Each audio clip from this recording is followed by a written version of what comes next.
صحیح بخاری حدیث نمبر 1۔ حضور اکرم صلی اللہ علیہ وآلہ وسلم کا ارشاد ہے، تمام اعمال کا دار و مدار نیت پر ہے، اور ہر عمل کا نتیجہ ہر انسان کو اس کی نیت کے مطابق ہی ملے گا۔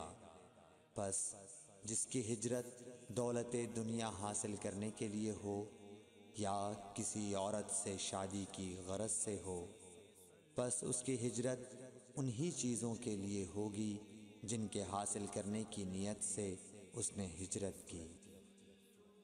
صحیح بخاری حدیث نمبر 2۔ حضور اکرم صلی اللہ علیہ وآلہ وسلم نے فرمایا کہ وحی نازل ہوتے وقت کبھی مجھ کو گھنٹی کی سی آواز محسوس ہوتی ہے، اور وحی کی یہ کیفیت مجھ پر بہت شاق گزرتی ہے۔ جب یہ کیفیت ختم ہوتی ہے تو میرے دل و دماغ پر اس فرشتے کے ذریعے نازل شدہ وحی محفوظ ہو جاتی ہے، اور کسی وقت ایسا ہوتا ہے کہ فرشتہ بشکل انسان میرے پاس آتا ہے اور مجھ سے کلام کرتا ہے، پس میں اس کا کہا ہوا یاد رکھ لیتا ہوں۔ صحیح بخاری حدیث نمبر 3۔ حضرت صلی اللہ علیہ وآلہ وسلم پر وحی کا ابتدائی دور اچھے سچے پاکیزہ خوابوں سے شروع ہوا۔ آپ خواب میں جو کچھ دیکھتے وہ صبح کی روشنی کی طرح صحیح اور سچا ثابت ہوتا۔ پھر من جانب قدرت آپ تنہائی پسند ہو گئے، اور آپ نے غار حرا میں خلوت نشینی اختیار فرمائی، اور کئی دن اور رات وہاں مسلسل عبادت اور یاد الہی و ذکر میں مشغول رہنے لگے۔ جب تک گھر آنے کو دل نہ چاہتا توشہ ہمراہ لیے ہوئے وہاں رہتے۔ توشہ ختم ہونے پر ہی اہلیہ محترمہ حضرت خدیجہ رضی اللہ تعالی عنہا کے پاس تشریف لاتے، اور کچھ توشہ ہمراہ لے کر پھر وہاں جا کر خلوت گزین ہو جاتے۔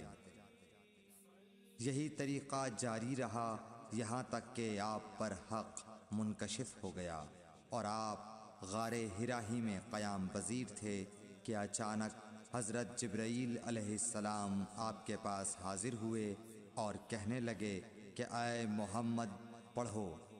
آپ فرماتے ہیں کہ میں نے کہا کہ میں پڑھنا نہیں جانتا۔ آپ صلی اللہ علیہ وسلم فرماتے ہیں کہ فرشتے نے مجھے پکڑ کر اتنے زور سے بھینچا کہ میری طاقت جواب دے گئی، پھر مجھے چھوڑ کر کہا پڑھو۔ میں نے پھر وہی جواب دیا کہ میں پڑھا ہوا نہیں ہوں۔ اس فرشتے نے مجھ کو نہایت ہی زور سے بھینچا کہ مجھ کو سخت تکلیف محسوس ہوئی، پھر اس نے کہا کہ پڑھ۔ میں نے کہا میں پڑھا ہوا نہیں ہوں۔ فرشتے نے تیسری بار مجھ کو پکڑا اور تیسری مرتبہ پھر مجھ کو بھینچا، پھر مجھے چھوڑ دیا اور کہنے لگا کہ پڑھو اپنے رب کے نام کی مدد سے جس نے پیدا کیا اور انسان کو خون کی پھٹکی سے بنایا۔ پڑھو اور آپ کا رب بہت ہی مہربانیاں کرنے والا ہے۔ بس یہی آیتیں آپ حضرت جبرائیل علیہ السلام سے سن کر اس حال میں غار حرا سے واپس ہوئے کہ آپ کا دل اس انوکھے واقعے سے کانپ رہا تھا۔ آپ حضرت خدیجہ کے ہاں تشریف لائے اور فرمایا کہ مجھے کمبل اوڑھا دو، مجھے کمبل اوڑھا دو۔ لوگوں نے آپ کو کمبل اوڑھا دیا۔ جب آپ کا ڈر جاتا رہا تو آپ نے اپنی زوجہ محترمہ حضرت خدیجہ رضی اللہ تعالی عنہا کو تفصیل کے ساتھ یہ واقعہ سنایا، اور فرمانے لگے کہ مجھ کو اب اپنی جان کا خوف ہو گیا ہے۔ آپ کی اہلیہ محترمہ حضرت خدیجہ رضی اللہ تعالی عنہا نے آپ کی ڈھارس بندھائی اور کہا کہ آپ کا خیال صحیح نہیں ہے۔ اللہ کی قسم آپ کو اللہ کبھی رسوا نہیں کرے گا۔ آپ تو اخلاق فاضلہ کے مالک ہیں، آپ تو کنبہ پرور ہیں، بےکسوں کا بوجھ اپنے سر پر رکھتے ہیں، مفلسوں کے لیے آپ کماتے ہیں، مہمان نوازی میں آپ بے مثال ہیں، اور مشکل وقت میں آپ امر حق کا ساتھ دیتے ہیں۔ ایسے اوصاف حسنہ والا انسان یوں بے وقت ذلت و خواری کی موت نہیں پا سکتا۔ پھر مزید تسلی کے لیے حضرت خدیجہ رضی اللہ تعالی عنہا آپ کو ورقہ بن نوفل کے پاس لے گئیں، جو ان کے چچا زاد بھائی تھے اور زمانہ جاہلیت میں نصرانی مذہب اختیار کر چکے تھے اور عبرانی زبان کے کاتب تھے۔ چنانچہ انجیل کو بھی حسب منشاء خداوندی عبرانی زبان میں لکھا کرتے تھے۔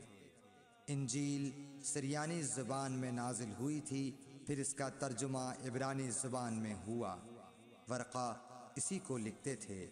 وہ بہت بوڑھے ہو گئے تھے، یہاں تک کہ ان کی بینائی بھی رخصت ہو چکی تھی۔ حضرت خدیجہ رضی اللہ تعالی عنہا نے ان کے سامنے